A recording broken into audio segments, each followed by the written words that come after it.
It's my huge honour and pleasure to be able to introduce to you Patricia McGregor, who's here with us at Sykes for the very first time, and I've been hearing about this production from Lynn Sofa, the voice coach on the production, and I don't think I've ever seen or heard Lynn be more excited about the production.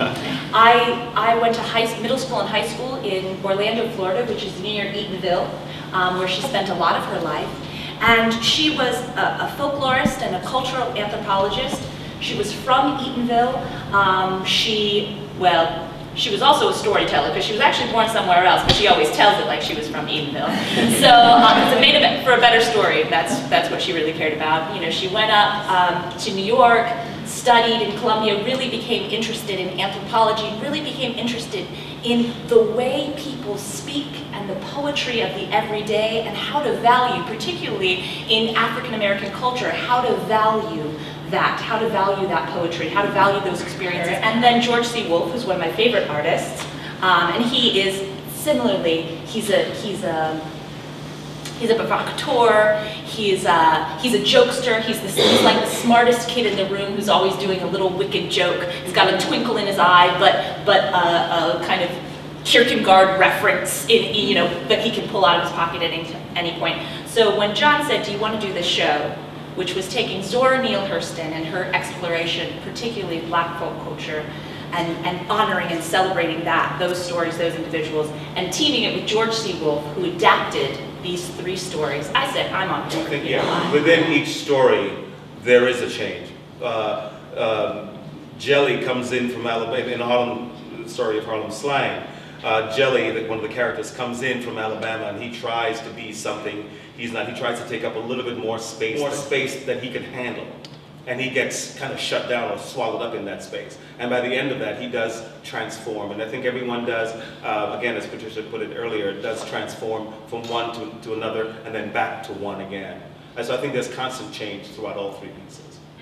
I also think that the way George Wolfe put Spunk together by choosing to do these 3 stories in this order, it also shows the chronological order of the African American traveling through time, from that time in the 20s coming right off of slavery or whatever, where your grandmother or your mother could have been a former slave, and then going into this next generation where you're a little bit removed, and then finally into the 50s, where there is a certain level of power that you have. I mean, in Eatonville, they have their own town, whereas in the first play, you have Joe Clark's porch, where the owner of the store is Caucasian.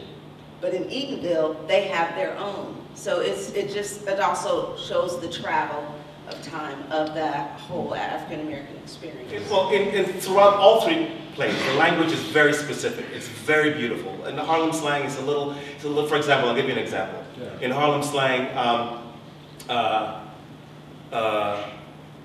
and nobody knew his name, so he had to tell him. It must be jelly, he says, because jam don't shake. And then I say, that was what was on his sign. The stuff was there, and it was mellow. And whenever he was challenged by a hard head or a frail eel on the right side of his title, he would eyeball the idol breaker with a slice of ice and say, and then he would, you see. So it's that sort of crisp. But it's that sort of crisp. It almost sounds eyeball the idol breaker with a slice of ice. It's beautiful. It's rhythmic. It's like playing a blues guitar sometimes when B.B. King is all the way down here, and the handle is way up, but he's way down here. It's and his face is that kind of language to me sometimes. And in Sweat. Margo may want to drop you a line or 2, but it's the language is, of course I know that, that's how come I done it. It's a very rich language with a raw. very raw Yeah. Southern accent. Chew, you gotta chew it. Of course I know that, that's how come I done it. Lay around with that woman all you want, but go away from me and my house. Yeah. Yeah. Right. So it's that sort of thing. Whereas in Gilded Six Bits, it was a Negro yard and a Negro house and a Negro, you know, it's very smooth and storytelling. And it's very... and then the characters come in and Patricia says it's like you're hearing your grandparents, you're hearing that ancestor who had that Southern in him, in a way that's familiar. Mm-hmm. And I think that is something that some of you have heard before, that Southern sense and that feel of the South. And homey, some of it's those, very homey. It's very lyrical. Missy May bathed herself in the galvanized wash tub. Yeah, you see, so it's that sort of lyrical language to it. So each of them have their space and time. And Patricia has created this dynamic of physicality to go with each world.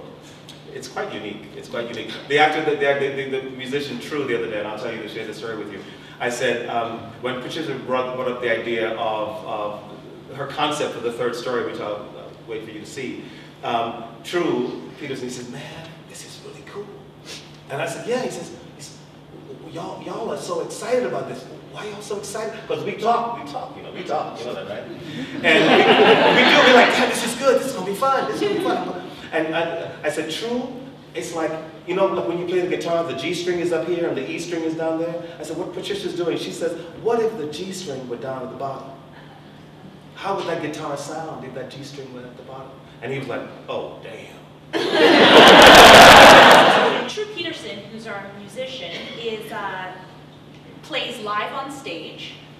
He has a character. He has a character. He's Guitar Man, and often the piece begins with there's Blue Speak Woman and Guitar Man, and in many ways I think of them as the parents, the overseers of the whole event, and they start with this call and response, which is just it's fundamental to African American performance and music, and so they start the show with a little call and response between them. And then throughout the piece, there's call and response between the music and the action. And sometimes it lines up, sometimes it's like a sound score that just supports the emotional element of what's going on in the scene. Sometimes they're singing alongs, like the theatricality of all of it, where we start off and the music is very foregrounded. We know we're singing a song, it's jazz hands. We're really doing a number. And then by the time we get to the ending moments of Gilded Six Bits, it's like it's a soundtrack on a movie where you feel it, but you're not paying attention to the music, where it's just there to make your heart melt a little, or it's used in that way. So the music itself transforms. I was in the original cast of Spunk, which came into Berkeley Rep. I was asked by George Wolfe. I'd worked with George in New York, and he asked me to come in. I was already working at Berkeley Rep, and he called Sharon out at the time and said, I would like Peter to understudy all the male roles. Sure. Yeah, thank you. No pressure at all. But I did, and I ended up going on for the last 2 weeks of the show. And yes, as Patricia said, again, I always quote Patricia. It's what I do. But it is very much like Shakespeare. We honor Shakespeare, and it's so right for this show to be done at Cal Shakes. As Patricia was describing the set, I kept thinking, and all that in front of those beautiful hills. It's going to be amazing. Hearing Zora's language on that stage, echoing through the eucalypti, and I think for the first time the cows and the raccoons will be quiet. Because they will figure out, they'll be like, what's that? We ain't never heard that before.